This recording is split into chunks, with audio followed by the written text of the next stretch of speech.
Welcome back to the channel, ladies and gentlemen. Hopefully each and every single one of you are feeling fantastic today. We are going to get into another reaction, guys. This one was requested, as well as some other Titanic ones as well. A lot of people want me to find out a little bit more of the true facts of Titanic and the stories of the people that survived. There's videos of it that I'm going to take a look at after this.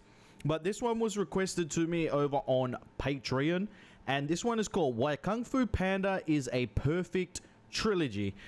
Interesting that, because there's a lot of videos that are necessarily, there's a lot of videos that I haven't seen, but I've seen here in the recommendation. There's a lot of videos that says Kung Fu Panda exposed and things like that, but I don't understand that. I don't understand. Let me know if you want me to watch these exposed videos of Kung Fu Panda and other animations. I don't know, guys. I don't want to do it because I've enjoyed Kung Fu Panda and it is what it is. So I don't know what the heck those ones will be on about. But yeah, this one is Why Kung Fu Panda is a Perfect Trilogy. And that's the honest truth. That's the honest truth right there, guys. A perfect trilogy. It's a perfect trilogy. Absolute perfect. And I didn't find too many faults. There was a couple of things that we'll get into later, but I didn't find too many faults about it. So yeah, for me it was bloody brilliant. So I'm looking forward to this, guys. I'm looking forward to this a lot. This one is done by Cosmo, so go check his channel out. It'll be down it should be down below. But yep, ladies and gentlemen, without further ado, let's get into it. Everyone on Patreon, you'll be getting this first. Everyone over on YouTube, you'll be getting this a little bit later, but I hope you all enjoy it. I really do. I hope you're all enjoying you're all enjoying all the videos coming out every single day. We're working our absolute asses off for you guys, and yeah, in a few days time it will be my birthday, so I'll be taking the day off as well, to go and celebrate with my children and my wife. So yeah, that is that, guys. So without further ado, let's get right into this, ladies and gentlemen. Let's do it. Looking forward to it. Remember, guys, if you want to go check Kung Fu Panda out in full, as well as plenty other movies, I watch movies and TV series every single day. It will be down in the description down below. Go check it out, ladies and gentlemen. That's the best way to watch all this with me and watch my genuine reactions. All my reactions are completely genuine.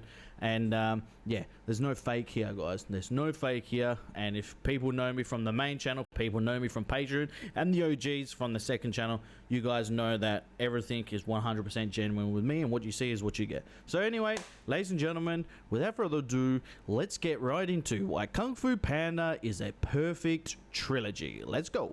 Let's go. This video is brought to you by privacy.com. It's not often that you can truly call something a perfect trilogy. As we all know, the best things come in threes, but okay, so the first one here, right, the Shrek, just because can truly call something a perfect trilogy. As we all know, so everyone's been asking me to watch Shrek, okay, guys? You have to realize I've seen number one like that many times. Exactly right. I've seen number one millions of times. Number two, I can't remember number two fully. I only remember bits of it. Number three, I haven't seen at all. I didn't watch number three. I don't even know if there's other Shreks as well, that there's more after this. I wouldn't have a clue. I haven't seen. I've only seen number one and like increments of number two, like only flashes of it, because I've put it on for my son and I've watched it while my son is watching it. But number one, I definitely have watched millions of times. I've watched it that many times that I memorized all the lines from number one. So just people that are requesting it, just remember that, guys. And in the future, I will watch things with my wife, but I'm pretty sure my wife has seen Shrek as well, guys. So no, the best things come in threes, but when it comes to alright, Despicable Me, I've seen this one and I've seen this one. I haven't seen this one. My son and my wife have seen that one. I've seen number one and number two. Number three, I haven't seen. But number one and number two of Despicable Me, I have seen. Movies and especially animation, the except Open season? Open season? Was that open season? when it comes to movies and especially animation. Open season? I don't believe I have seen that. Brother Bear, yes. Open Season 2, Open Season 3. No, haven't seen them. Haven't seen them at all. Animation, the exceptions Cars, no. Cars 2, no. Cars 3, no. Haven't seen them. start to obscure the Madagascar 1, yes. Madagascar 2, no. Madagascar 3, no. Number 1, yes. rule. Now, some franchises, they were doomed from the start. I wish I was separated at birth. There was no point in there being a sequel, and then with some, when there was one, it couldn't live up to the original's potential. I've seen Nemo, yes. And usually was just left at that. And I'm pretty sure you could count the times a third film was better or even as good as the other two on one hand. Wouldn't have a clue what this is. Wouldn't have a clue what movie this one is. And yet, most of the time, even that isn't enough to draw the line. Realistically, most of these films don't even give the indication of there being the possibility of expanding upon the story. Don't know what this one is. It just seems like too finished a product for you to We all know what this is. Wreck-It Ralph. even imagine where they could go next, regardless of its initial quality. So often, I wouldn't even blame the filmmakers themselves for making I don't know. Yeah, this is number 1. Madagascar 1, yeah. An inferior- Washing up on the island. a product, as they were just the ones tasked with the impossible. And DreamWorks has been guilty of this practice more than any other studio, even from the start, where they were pumping out Shrek after Shrek after Shrek. But every so often, Wait, Shrek had a baby? You're right. a movie Toy comes Story 1, I've seen, yes. along that breaks the mold. There are And so many amazing movies I have to watch, man. Seriously. not only subverts expectations Alright, this goes for 33 minutes. I'm going to stop pausing. in ways previously unimaginable, but also manages to carry over those elements into following films, spawning a multi-billion-dollar franchise out of a movie that's actually good. Not just good, awesome-tacular even. And let me tell you, back in 2008, Awesome no one tacular. would have believed you that that film would be Kung Fu Panda. Kung Fu Panda.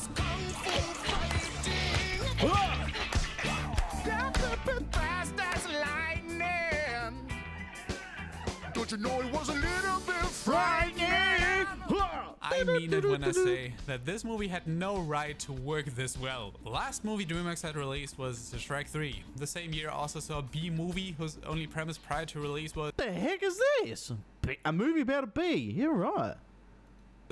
it's Jerry Seinfeld, but he's a bee. So how should a movie whose only premise is Okay, I'm sorry, guys, but I've never seen Seinfeld before. I've never seen Seinfeld in my life. I'm so sorry. I know I'm going to offend a lot of people, but I've never seen Seinfeld. I'm so sorry. I've never seen Seinfeld. I know I'm going to offend a lot of people, but I haven't. Never seen it. it's Jack Black, but as a panda, be able to break the mold. But I also mean it when I say that this movie is so goddamn perfect in every way imaginable and single-handedly changed my perception of not only DreamWorks as a company, but also what CG animated movies from major studios can be capable of.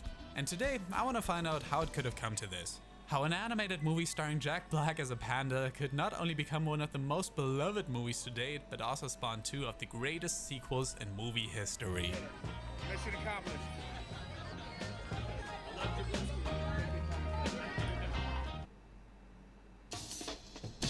They honestly would have made so much money from all three. I'm telling you right now. Not just the movie itself, but merchandise, everything. Because I do believe there was toys at McDonald's, I do believe, of Kung Fu Panda. Am I not correct? There was some toys, I do believe. And I don't think it was that long ago. I don't think it was that long ago that the toys were at McDonald's. Now I'm just gonna assume the bulk of you have at least seen the first Kung Fu Panda movie at some point in time. Three, and baby! even those who Three! haven't are likely aware of its One, legacy. It's two, considered one of the three. finest DreamWorks movies. It regularly appears on greatest animated movie lists, and the only reason it never won the Oscar for Best Animated Feature of the Year is because God knows Pixar won't be letting anyone break their streak of taking that title home. Holy tits! Ratatouille beat Kung Fu Panda for Wait, what? Ratatouille was good, but I don't know, man. Kung Fu Panda, guys, you have to let me know. Ratatouille or Kung Fu Panda? I don't know. Yeesh. Anytime soon. But that doesn't diminish its impact on the animated landscape in the slightest, from TV shows and specials, storybooks, merchandise, theme park rides. I said that. They would have made so much money on merchandise, theme rides. Just imagine the hype with all the young kids and the grown adults too. Because Kung Fu Panda, man, it gets you immersed in such a storyline where there's even like theories and everything about it. It's yeah. There's so many question marks, especially with. Oh yeah. Anyway. Knockoffs, memes, and so many memes. Me writing. Finally, a word! Fishes crawling out of the water 460 years ago. Finn will be leg! Let me in! Let me in! I just learned what the F word stands for. It's Master! It's very bad news. Well, there is just news. There is no good or bad. What was that? Disney's latest live-action remake, The Lion King, has just taken its place on the throne, specifically the throne of the highest-grossing animated film of all time as of...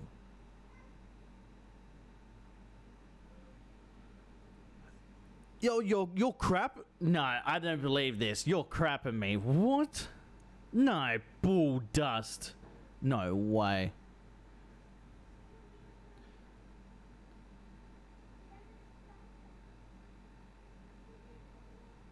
What? So, guys, if you don't realize, I'm a huge Lion King fan, and I've purposely not watched the remake of 2019 at all.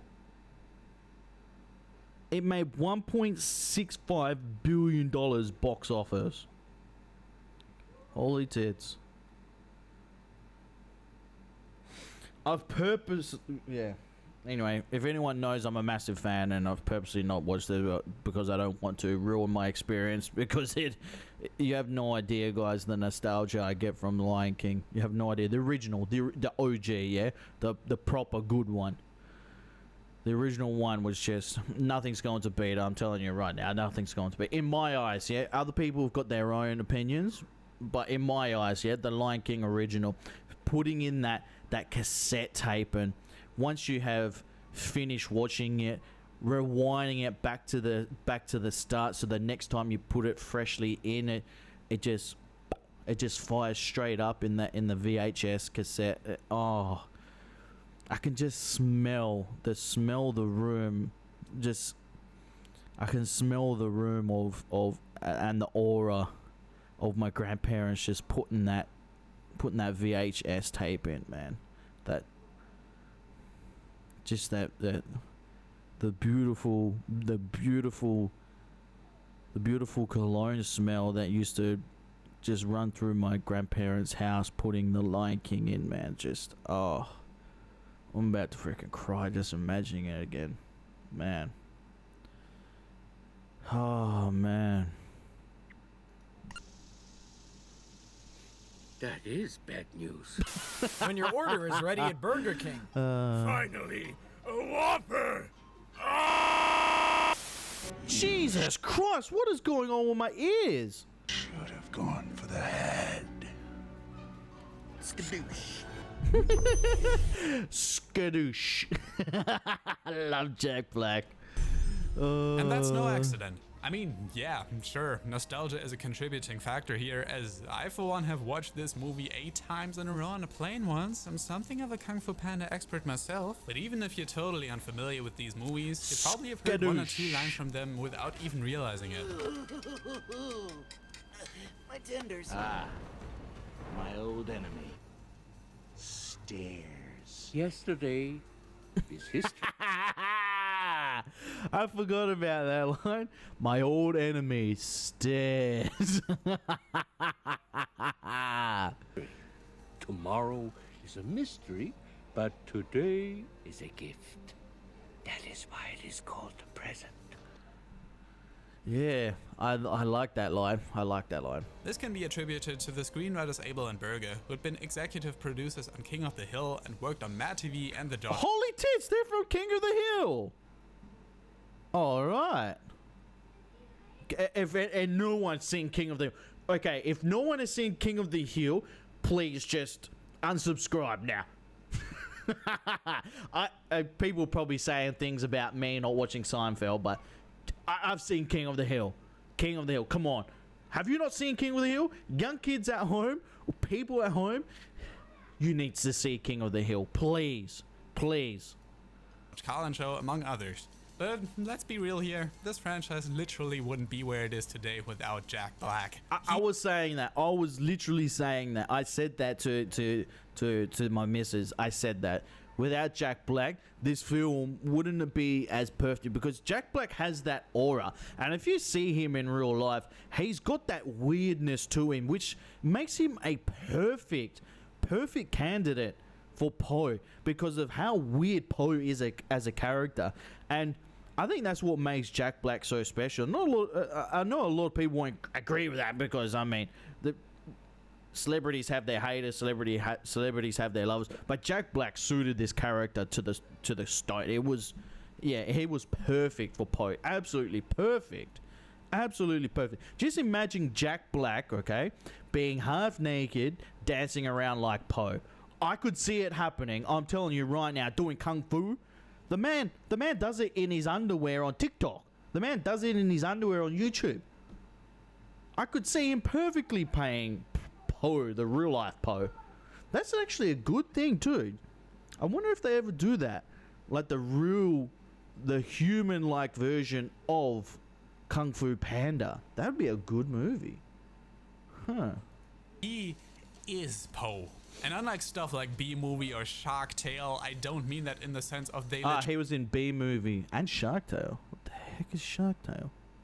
literally made a Jerry Seinfeld be or Jack Black shark. Jack Black became Poe. From the very beginning, Jack Black has really created the character of Poe. Skadoosh! My fist hungers for justice! He'll add stuff on his own that gives a lot of that Poeism to it. When they designed his character, DreamWorks didn't even know they were gonna cast him, and his previous involvement with one of their projects didn't exactly go over well. But I dare you to find any actor on an animated project that even comes close to the level of energy, dedication. So Shark Tale was rated low. Oof, I don't know if I want to watch that then. Yeesh. And sheer commitment Jack Black brought to the table when voicing Poe. And not just Although I don't like listening to other people's opinion until I watch a movie for the first time, then I give my opinion. I don't know. That's what I've always done on the channel, guys, is I haven't looked at IMDb, formed my own opinion, because those places, they could really change the way you think about something. when it comes to the comedy. Part of it is humor and irreverence and enthusiasm, and part of it is a kind of vulnerability that Jack has. There's a real sweetness in Jack's character that he brings to Poe, and I think that's one of the reasons people really connect to him. I'm very particular about the way things feel and sound, and I like to do a lot of takes. I like to take my time. At the end of these sessions, these recording sessions that may last several hours, at the end of it, he looks like he's run a marathon because he acts out a lot of this stuff. It helps me act better when I really... You're telling me this guy's not hilarious? Who does this while doing a voiceover? get into the body position the Poe would be in. So serious. And that really translates into the action in these films that never feels overwhelming, too comedic, or out of place. And it always visualizes each of the character's specific strengths, giving a feeling of urgency to each chase sequence, a feeling of dread with each one-on-one fight, and a feeling of superiority whenever a character's inert strength dominates another. Despite the comedy being a major element to these films, the filmmakers never wanted them to feel like parodies of the kung fu genre, somehow managing to not once make any pop culture references, unless you want to count Master Croc doing the classic Van Damme split in the sequel. They were inspired by movies like Kung Fu Hustle, which are obvious spoofs on said category, but never wanted it to feel like they were making fun of it. taking influence from other classics like House of Daggers, Crouching Tiger, Hidden Dragon, and sometimes more directly like during the chopstick fight between Po and Master Shifu. Wouldn't have a clue what any of those movies are. This love for these movies also reflects in each of the characters, all inspired by different styles of kung fu fighting. The snake style of kung fu imitates the movement of a snake, crawling around waiting for a moment to strike, while the mantis style is much more direct and aggressive. And the monkey style is very energetic, swift and expressive, making it very popular in martial arts movies. It was only natural you'd cast the martial arts icon Jackie Chan. Oh yeah, that's right. Jackie Chan wasn't. Yeah. The task, and he was really good for the 3 lines they gave him. Here's your New Year's gift. Hope you like it, cause you can't return it. Huh? Return it! Return it! But with a title like Kung Fu Panda, would anyone really have imagined this close an attention to detail on the characters' unique fighting styles and choreographies? And it'd be one thing to just have them be these one-dimensional fighters that help Po on his journey, they are the Furious Five after all, but there is a richness to each of them that, while not always explored in intricate detail, you can feel with each word they say. It's not just Jack Black who was pitch perfect for the role. Seth Rogen or David Cross, well, not always the most important characters in the films, spice up each scene they're in. And if you hadn't told me that Angelina Jolie voices Tigress, I wouldn't even have been able to tell that was her. There's so much charm exuding from each of the characters alone, as they all have their own little quirks. And that's what I was saying. All of them are they're different in their own ways, yeah, and that's what makes it good. Guys, what I was thinking about, right, is you know how they were training all the other characters, yeah, giving the characters that false sense of hope without telling them that they could be the Dragon Master, yes, the absolute legend that they've been searching for. How come they knew the whole time? If they knew that they weren't it, how come they were giving them false sense of hope when it comes to that? How come they were giving so many people false senses of hope? If this master, if he knew all along that Po was the chosen one. Gui's constant shaking, Mr. Pink's erratic and Po's slouchy yet assured movement, and their designs alone tell you everything you need to know about them. One of my favorite relationships in these movies is between Shifu and Po. Yeah. His master... Shifu and Po's relationship was a unique one, let's just say. Because Shifu had a sense that Po wasn't the chosen one, and basically the other fella was the one that he was training for so many years, yeah, that we ended up finding out. His name is, what's he's called?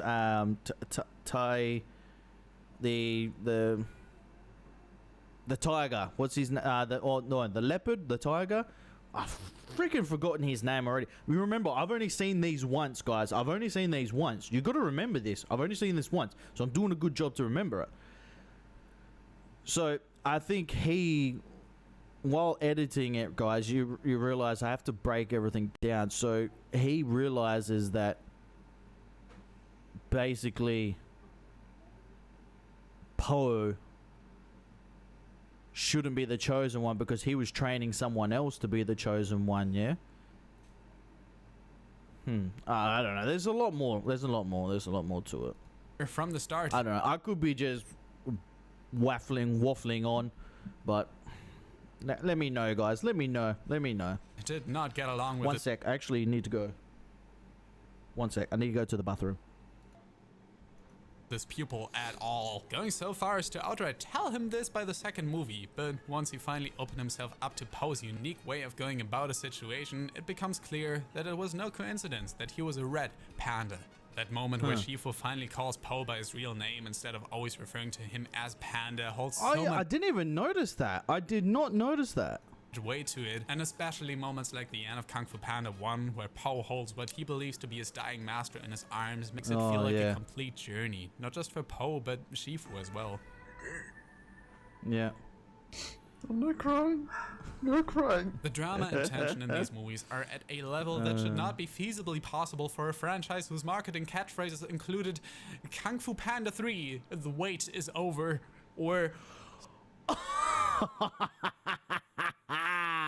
Skatoosh from the Skatoosh. The first time Po gets to meet his biological father in Kung Fu Panda 3, or the inspirational... That was special. That was special when he finally met his biological father. That was special. Speech Oogway gives Po in order for him to understand the meaninglessness of time, to the utter devastation in Mr. Ping's voice as he sees Po walk off and utters a simple noodles. Heartbreaking. While the films, of course, are primarily about Po, it's the characters around him and the places he finds himself in that makes this world feel so alive. And if this isn't a place you'd want to live in, I don't know what to tell you. Other than, yeah man, I understand there's like thieves and schmucks at every turn, I get it. But the fact that you can really feel their presence whenever they're on screen and get invested in each of the fights speaks volumes about how much detail went into every last frame of these films. Yeah, especially with the editors, exactly. What the editors done with the CGI in this is just, it's second to none. I said that, guys, I said that. How you're able to get immersed in a storyline, especially all three of them, considering it is an animation. Like it's real life, it's sensational, and that's testament to the editors as well, because if a movie is edited bad but has a good storyline, people know it as bad editing, yeah, and to have both is brilliant to me. They can be stunningly beautiful. You got panning shots of the whole village that give you a sense of scale and how the animators painstakingly rendered out each of these houses, even though they easily could have just matte painted them. Spectacular slow motion shots of all the characters heading off to face a new foe that really emphasized the connection Po builds to all these characters. And of course, the art style shifts that occur on each of the film's opening or whenever flashbacks occur, that further accentuate the richness of their designs and really hammer home how true to Chinese culture they stayed in this American movie about a Chinese cartoon panda. Also in the soundtrack from master composers Hans Zimmer and John Powell that stayed consistently beautiful across all three of these films, using many elements from traditional Chinese music to add an enormous amount of intensity to each more somber moment or fight scene, to really make sure they stay true to the culture they were inspired by. So much so that even Chinese government officials started wondering why they hadn't been able to make films of this caliber based on their own culture, and had the third one be the first ever animated. No comment. I'm not saying anything. I'm not going to say anything. I'm not going to say anything. I promise. I'm not going to say anything. I'm not commenting on that. Look, I usually say my feelings, but no comment on this one. No comment on this one. Feature to get completely new facial movements for the Mandarin dub. Unlike most kung fu movies, animation really allows the filmmakers to do anything with their fight choreography they want. From close-ups of a character moving a sword around its whole body and lodging it into the floor, halting a cannonball. Just remember too, with that sword, there was a reflection in that sword, and that was animated, so just imagine how difficult that would have been, yeah? With your bare hands, or whatever this is.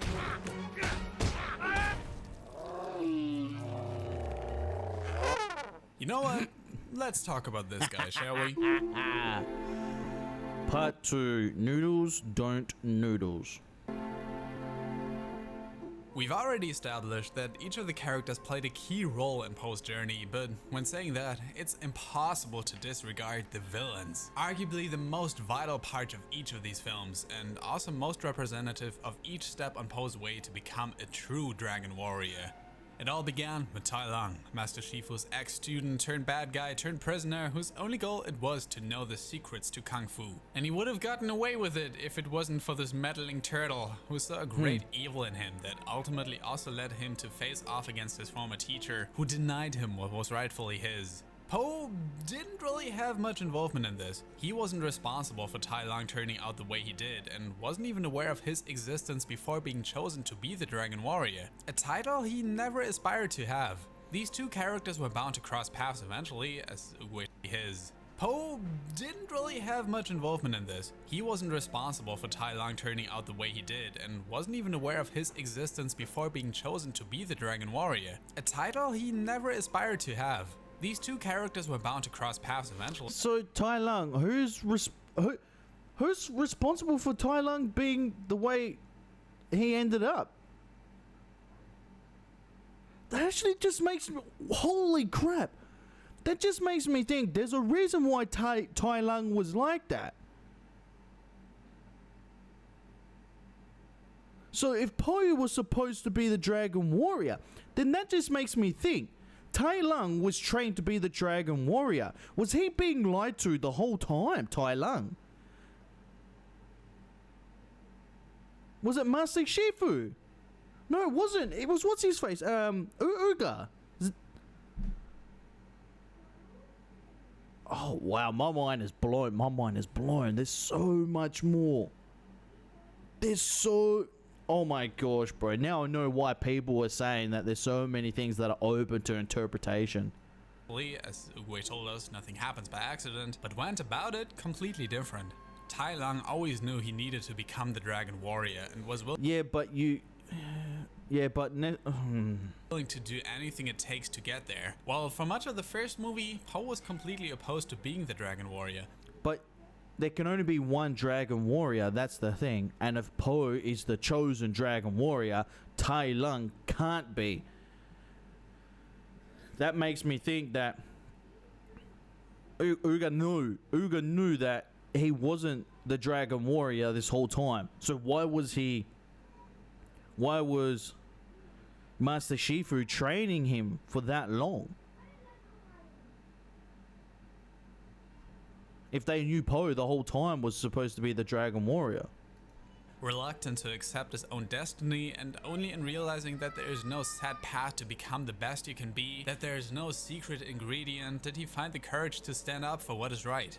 It was no accident we got to see Tai Lung's perspective of looking into the scroll as well either, as unlike Po, he was failing to reflect on what he had become and better his ways, choosing instead to attack Po, who had grown from his mistakes and now had the upper hand, giving us a reflection of the shot from the beginning to symbolize how he had grown. All this would not have been possible without Tai Lung, whose backstory is as tragic as it is representative of what turned him into such a threatening villain, whose mere presence was being built up to for more than half of the movie, making it even more impressive how easily Po was able to defeat him in the end. It sends a clear message of this panda is not to be reckoned with. The only way to really take him down is on an emotional level. And that is exactly what Shen was for.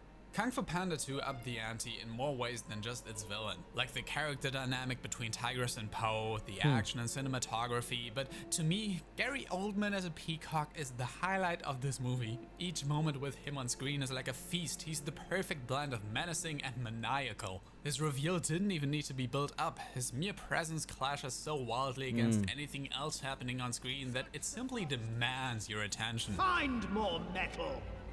China will be mine. Apparently, this guy was also a beast to work on and took them about 6 times as long to animate as any other character, but is also 6 times as important, being the one that caused Poe's paralyzing emotional trauma that undoes any progress Po had made in the previous film and looking to take over the entire world. Listen, I know how cliche that sounds, but it seriously makes a lot of sense when putting it in relation to Po. The first film was all about him finding his own purpose in life and willing to accept his destiny, but now that he's practically fulfilled it, he needs to face his own inner demons. He has become the Dragon Warrior, someone even Shifu looks up to, and much like him, now needs to confront his past in order to grow from it. While Shan fails to realize your past doesn't make you who you are. I scarred you for life. See, that's the thing, Shen. Scars heal. I don't care what scars do. You should, Shen. You gotta let go of that stuff from the past, because it just doesn't matter. Haven't I been telling you guys this? Things that have happened in the past, you have to let go. Don't, whatever you do, don't forget, but move on. Move on. Don't forget what's happened, but move on. You already start to notice a theme with these villains. While Tai Lung was very direct about achieving his goals and basically just going for what he wants head first, Shan is much more calculated. Unlike Tai Lung, nothing was taken from him, at least not yet. His destiny was laid out for him, but he was refusing to accept it, mirroring Poe's outlook from the first movie. Po himself wasn't even aware of the prophecy that told Shen about his existence or that he would be the one to take Shen down. He simply did it out of his own selflessness to help his friends and the world. That's what makes yin and yang such an important motif for this movie, as in Kung Fu, they represent the combination of gentleness and strength. Po needs to balance his silly side from movie 1 with his more serious one by the end of movie 2. The female yin and the male yang are what allows him to use the very technique he used to even recall what Shan had done to him to defeat him, quite literally drawing strength from his own past. Which the third film draws us even further into with Kai, who, unlike the other two, does not actually directly attack our characters, but rather uses their own strength against them, turning them into mindless minions to attack their friends and collect their chi. Your chi will soon be mine. Is he talking to me? Which one? They're all talking.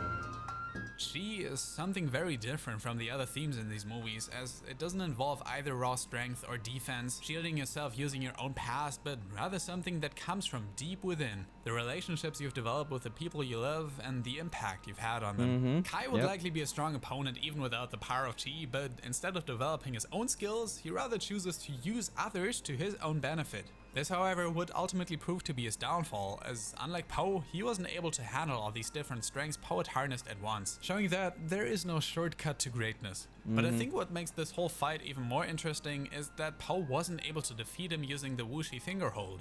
And while the movie justifies that with Kai being an immortal, spiritual being, the fact that Poe had to look for a solution elsewhere and call in the help of others in spirit encapsulates the whole theme of this movie.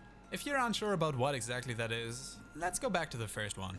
Here we got Poe, a kung fu obsessed panda with a big heart and even bigger belly who only really wants to watch the spectacle from afar but gets thrown into a situation he isn't prepared for. Over the better half of the film, he is being told that he isn't good enough and that there's always going to be someone better than him. See, that's why it's so important to watch these movies first, yeah? Watch these movies first and then watch videos like this, yeah? Don't watch videos like this and then the movies, yeah? Yeah. I'm not going to say anything. But yeah. There you go. Oh, one moment. I just got a message. Him, and literally no one other than this demented, deranged turtle is willing to give him a chance. Not even his own dad. But then, as he finally goes out and proves himself worthy, defeats the bad guy. What did he mean by deranged? Yeah, that was a feeling.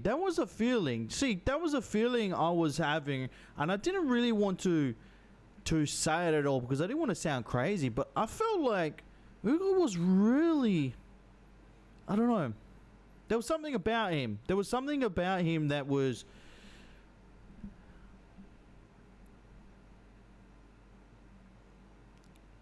I don't want to sound like I'm bashing that fella at all, but there was something about him that just didn't sit well for me. I didn't want to say it because, I mean, he was a pivotal part in the film of how Poe rose to fame, basically. But there was, there was an aura about him which didn't sit well. The day by the next film. And while I was, life literally throws him a curveball where his dad tells him he was adopted. So now he has to face his own inner demons once he had repressed for all these years to find inner peace. And now by the third film that he had finally found it, he again has to readjust to new surroundings, being surrounded by people who already adore him in the form of his biological family. There's no need to prove himself anymore. He has already found everything he's looking for, but what he needs to do now is carry on that wisdom to someone. But that's what I mean. See, that's what I mean. Like, Ugo knew everything. He knew everything. So why didn't he tell him about his biological father at all? But Ugo knew everything. I'm telling you. So there's a lot of things I want answered. But I don't think we're going to get the answers to. Someone else to teach his family of pandas kung fu. And see, there's something really curious they say about pandas in this film that sort of changes the lore behind this whole franchise. We came to a secret village high in the mountains, an ancient place of healing. Pandas who use the power of chi to heal me. They taught me how to give chi. That's right, it was pandas who were able to use their chi to save Oogway, meaning that pandas have the ability to use chi to save others, and Oogway never told Poe about this. Yeah. Why would he do this? That's what I said. My dog's going crazy for some reason. Don't know why. That's what I'm saying. There's so many things that Uga didn't tell us at all. Oh. I don't know. Now, in a way, I can see why you may see this as a negative, a retcon even. Why would Oogway hold off for so long on telling Poe about this when it would have made his decision to settle on a panda as the Dragon Warrior make so much more sense? But that's the same question as asking why they waited until the second movie till telling us about Poe's backstory. I think because it's easier to do that to make more movies out of it, yeah? which significantly changes our whole outlook on this character. If you only take movie 1 at face value, you see an unlikely hero in the form of a goofy kung fu fighting panda become the chosen one. Wait, you guys said there's a TV series. I wonder if in the TV series we find out more information. Because destiny, and I'm not saying that's a bad way of doing it. Kung Fu Panda 1 is a phenomenal movie, even on its own merits, but with the third entry establishing that pandas have the inert ability of harnessing chi at will, and yet Oogway not only chose to have Po embark on his journey on his own merits, but also become a teacher of the very technique that once saved him to stop what he knew would be the greatest foe he'd have to face, one that challenges everything he thought he knew, and only a mind that is at peace would be able to defeat. If you recall, in movie 1, the first time Oogway warned Shifu of Tai Lung's return, that was exactly what caused Shifu to send a messenger that ends up helping Tai Lung come back. Meaning that if he hadn't had his vision, or at least didn't tell Shifu about it, Tai Lung would have never had the chance to escape.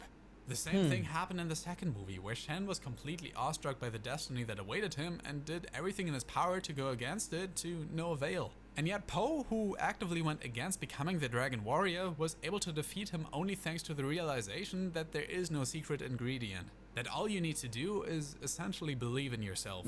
Whether it was destiny or not, what Po did was find his own path. If Oogway had told Po about the secret hidden powers he's held since birth, he would have been plagued by the same overzealousness that caused Tai Lung's inability to face rejection, and Shan's refusal to accept his fate. Oogway didn't hold off on this information because he didn't want Po to win. I keep calling him Ooga, sorry. Oogway. It is because he knew the only way to achieve greatness is to believe you can achieve it. That's also why his dad wasn't able to harness it without Po's influence. He was the one that made them believe in themselves. It was the ultimate spiritual lesson Po needed to learn. Body, mind, and spirit. Every one of these movies represents one of these elements and draws very specific attention to ensuring you understand what each of them is about. The first movie primarily takes place during the daytime, so you get these bright, energizing yellows clashing with Tai Lung's intimidating blue-tinted presence whenever he's on screen, and making its way even into most of the sequences that take place at night, making it a very ominous contrast that also makes its big reveal more effective. The second film takes place almost solely at night, with blood-red tinted skies. It makes the black and white villain Shan stand out all the more, and this is what I'm saying, man. Even when it comes to the lighting and colors in a CGI film, it was done to perfection. Emphasize his connection with Po with their similar color palettes, giving Po the yellow backdrop from the first film to show how his body, therefore strength, has grown. That's another thing that makes the third film unique. Its primary color is green, a color previously shown to symbolize growth and wisdom. Here, however, it is also associated with Kai and his Jade soldiers, his glowing green eyes often associated with evil in Chinese mythology. And he had made that color his own and makes it have a very dominating presence over Po, especially when it ends up enveloping him during that big showdown. Only in finally harnessing the power of Chi is a spirit put at ease, and he is able to bring balance back to the world, showing all three of the film's primary colors in the form of the warm golden yellow glow around them, a red belt around his belly, and Oogway's jade green staff of yin and yang, which he hands to Po to symbolize the completion of his spiritual journey, giving way to a whole new generation of future kung fu fighters. That is beautiful. Look, I know people like to give this third... And this is what they were saying. This is what the Chinese government was saying, that it's crazy how a film like this can explain Chinese culture better than... You know what I mean. Entry a lot of flack for not seeming as serious as the other two, as they definitely did amp up the comedy here, and I could also see why Kai may not seem as intimidating as the other two villains, but I firstly would like to remind you that here to live up to a guy that single-handedly escaped from the basement of a heavily guarded high-security prison using nothing more than a single goose feather, and Gary Oldman as a peacock, and secondly, the fact that a Kung Fu Panda movie having too much comedy is now considered a point of criticism. Yeah, right. Huh? It was rated 7.0? Bull crap. Kung Fu Panda 3.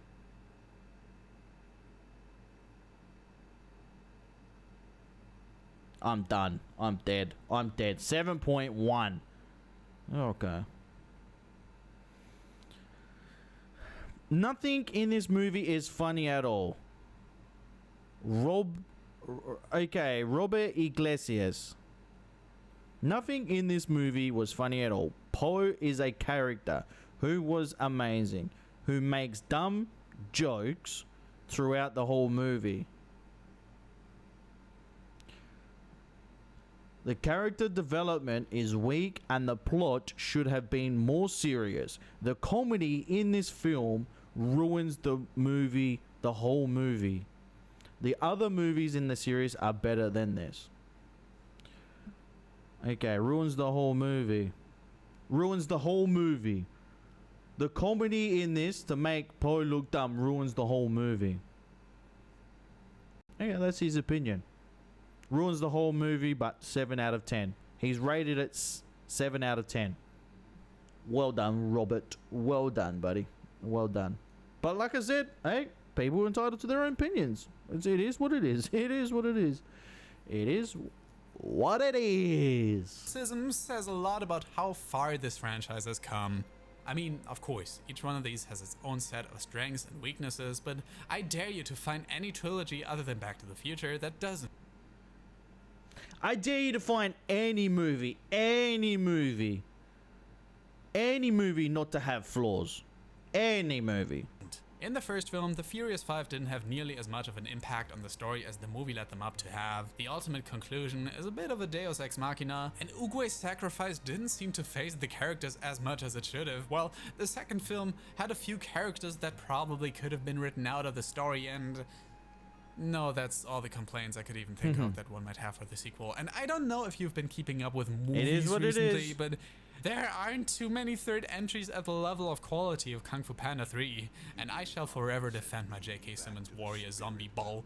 A problem that a lot of these DreamWorks movies face that I don't think they're really getting rid of is their character movies. They make it about its main cast first and start thinking of the setting they put them in next. Like, look at Madagascar. At its core, it's about 4 zoo animals breaking out into the wild and becoming better friends, maybe, but it already falls apart here. What, aside from the conflict of interest between Alex wanting things to stay the same and Marty wanting to go out into the wild, is there to build on for future films? You could throw them into any situation you want, and that can be a good thing if you're in for some simple fun, but every following film will feel different because there's nothing at their core.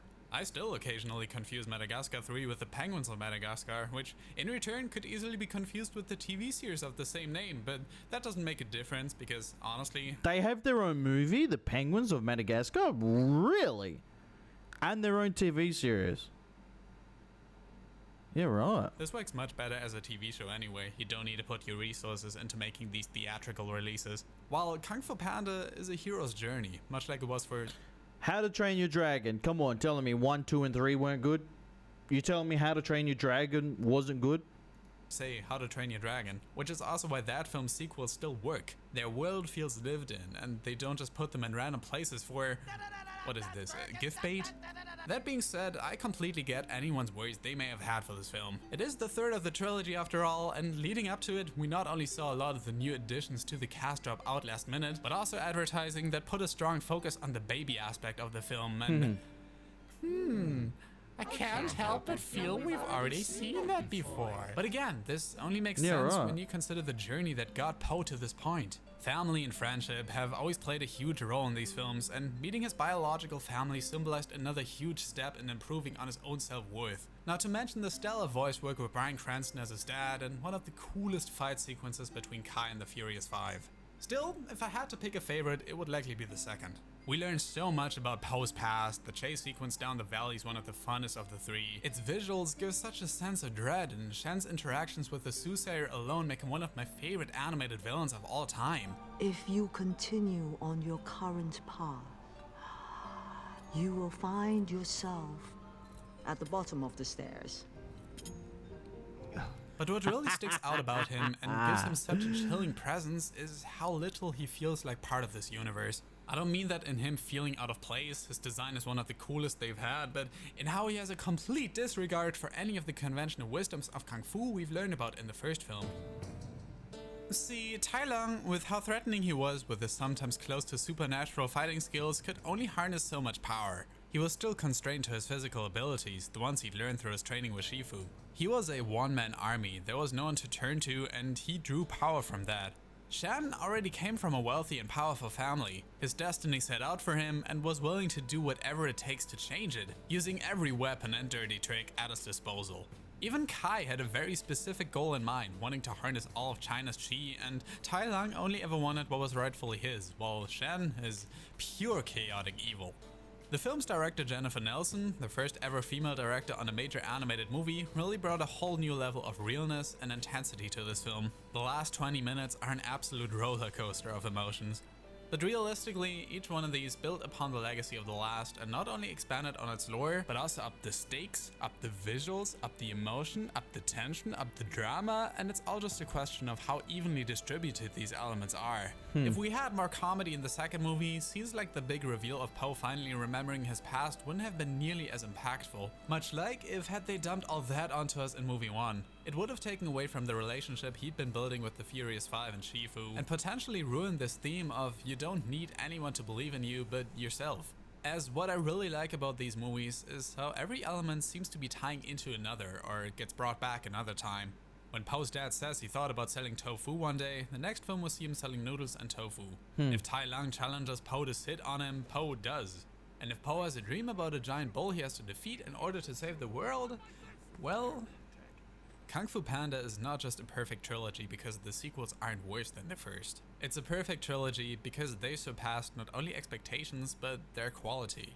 You could watch any one of these movies, given you vaguely understand what's going on, and have fun with it. They're all complete products that are also building on top of one another and complete in the most perfect way possible, with each of our characters having found a place in this world and Poe's journey having come to an end. So, what's next?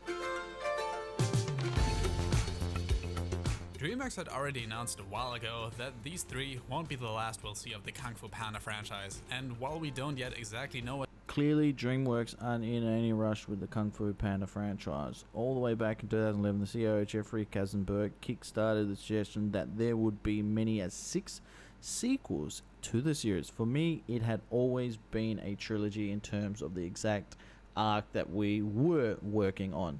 I really don't know what the plans are, but the pool is Poe.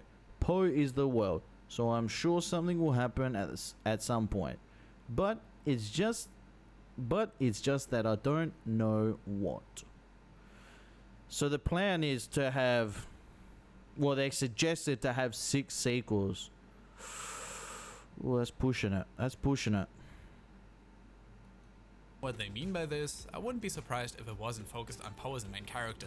His journey is complete. Over the course of 3 movies, he had faced some of the strongest opponents in the land, became friends with the very people he looked up to, both reunited with his biological family and grew closer to his real father. Through hard work and dedication, he got everything he wished for and surpassed the strengths. Can they make it about his son though? Because he has kids.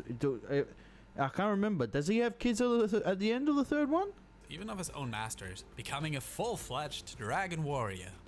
That being said, there was a time where only the first Kung Fu Panda... Because they could make one about his kid, how his kid has the people expect his kid to be someone great, yeah, but then the kid doesn't turn out to be as good as Poe, and then people are disappointed in him, and then he shows that he is just as amazing as Poe, but in a different form. He can do other things, yeah? existed, and that film worked just as well on its own, as there never seemed to be any inherent need for additional movies, and yet they somehow managed to improve upon the original in most every way. So even if they were to bring back Poe in yet another step on his journey, I wouldn't even mind it breaking this perfect trilogy narrative I've crafted. There's another great sequence in the third movie that really highlights the character growth over the course of them. It's right after Poe's biological dad confessed he doesn't actually know how to teach Poe their chi techniques, as it seems to have gotten lost over the years. It's one of the lowest points for all of them, as it happens right as Kai is about to attack their village. And while a deeply hurt Poe decides to continue his training on his own in complete existential dread, feeling completely alone in this world, it's Mr. Ping, the person who'd raised him for all these years and who by far had to face the most neglect in this and even parts of the last movie, who encourages Poe's biological father to talk to him, since right now Poe needs the both of them more than ever. He needs someone to tell him that they're there for him, that his journey isn't over yet, and that he means more to them than he could ever know. He's hurt. He's confused. And he still has to save the world. He needs both his dads. Mr. Ping had experienced just as much neglect as Poe is feeling right now, and yet he chooses not to get angry at him, but to put his own self-interest aside to help himself and Poe realize that it's the sum of all their parts that make them who they are, which is ultimately what even allows Poe to start channeling his chi. Just like how not one of these films is particularly superior over the other, they complement each other just enough to make one complete product. Each of them brings something so unique to the table while further expanding on this universe that I am confident another movie would be something equally amazing. I don't want to jinx it, but as even the now 2 TV shows are excellent and highly entertaining, with one of them not even focusing on Poe, I couldn't picture a scenario in which they would suddenly forget everything they had learned from the previous films. And even if they do, you can just choose to ignore it like everyone already does with Toy Story. Even though that 4th film was surprisingly good, despite our prejudice against it. I don't want to look. And would you look at that? That's exactly what Kung Fu Panda was about. From the very first trailer that was released, over the second Poe was chosen as the Dragon Warrior, to every opponent he had to face, Poe was ridiculed, made fun of. See, this is why I don't watch trailers, because trailers spoil a lot of things. Simply not taken seriously. Well, I try to avoid them, yeah? I've learned. When I first started doing reactions on the main channel, I was watching trailers, and people know that. But I can't anymore. I can't. I don't want to do that. I don't want to do that. I don't want to research. I don't want to do anything. I go in completely freaking blind. Completely blind. This is one thing, guys. Okay? If you want to be having and forming your own opinion and having genuine thoughts and your genuine reactions, and you thinking of a movie yourself, what your opinion is going to be, then do not watch trailers. I highly recommend it. I highly recommend it. I highly recommend it. Seriously. However deep you want to make these movies out to be, their overarching theme was staring us in the face since day one. Don't underestimate your opponent.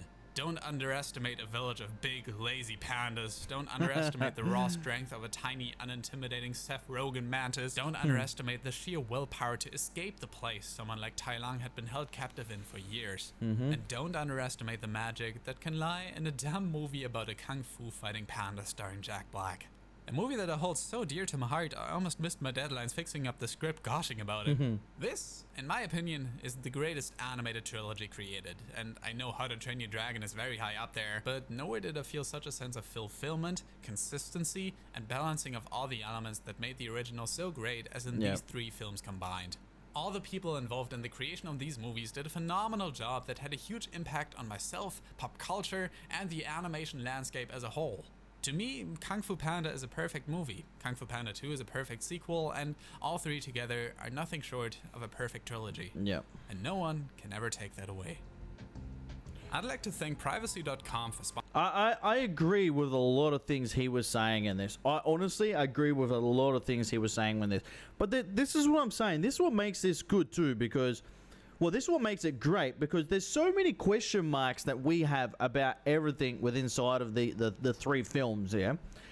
And Uwe is a character that I need to know more, and there should be a movie about him directly, because his past is so pivotal with everything. And I'm telling you right now, if they're thinking about doing a number 4, they need to do it about Uwe and Uwe's past, and with all the pandas and everything, with how they rescued him, they taught him about Tai Chi and they need to explain everything. I know they briefly do it in a flashback, but they need a movie directly about Uwe's past, yes? But I have a feeling that they're not going to do that, because there's something about Uwe that they're hiding that isn't right. And I said this, guys. I said this to you right here. That what he knew that Poe was the chosen one this whole time. Didn't tell him about his past. Didn't tell him anything. It took 2 movies for us to finally be told about it. Well, him to tell Poe about it. And also as well, the fact that he was chosen and he knew Poe was chosen, but Taeyang, they made him think that he was going to be the chosen one, when there's only one chosen one. There's one chosen one. There can't be 2. So if one is chosen, then why was Taeyang trying to kill him to say, no, I'm going to be the chosen one? Yeah? When there is a chosen one, and they said it clearly and specifically, and I think that's when we saw him defeat Tai Young, that we knew, we all knew ourselves that it definitely is Poe. But for them, I'm telling you right now, Oogway knew this whole time Poe was the chosen one. So why the heck did he train Tai Young into thinking that he was? If he knew Poe was, if he knew Tai Young wasn't, why? Why was he doing that? I need to know. I need to know these things. We all need to know these things. That's why I say this. That's why this trilogy is so amazing, because there's so many question marks and so many things similar to the Titanic, similar to Harry Potter, that we can interpretate. We can have, as fans, we can talk about these sorts of things. That's why it makes it so special. I enjoyed this video a lot. I really, really did. And for me, I would say that Kung Fu Panda has to be the best one, the best. I would say, I would definitely say the best animation. Number 1, 2, and 3. Okay, I would say overall it'd be the best animation that I've seen so far. Yes, so far. Let's just say one of the best that I've seen so far, because Lion King, for me, I'm holding up there as number 1. A lot of people may disagree, but it's my opinion. It is my opinion, but there's just so many great animations. There's so many great animations. But when he says, why Kung Fu Panda is a perfect trilogy, I can't disagree. I can't disagree. From what I've seen so far, I can't disagree. I cannot disagree. Guys, let us know in the comment section if you agree with him being this is the best trilogy. Let us know. Let us know in the comment section. Let us know if this is your favorite animation of all time. Let us know any thoughts about Kung Fu Panda. Any questions that I've asked you that you want to answer, especially with about Tai Young and Uwe. Let us know in the comment section down below. If there's any other videos similar to this, let us know in the comment section as well. Alright guys, take it easy. I'll speak to you all very, very soon. Remember, if you want to watch movies every day, down in the description down below, head over to Patreon and watch movies and TV series every single day. And if you want to watch Kung Fu Panda in full, head over to Patreon as well. You can watch them all in full with me over on Patreon. Alright guys, good morning, good afternoon, good night, wherever you are around the world, and I'll speak to you soon. Bye guys.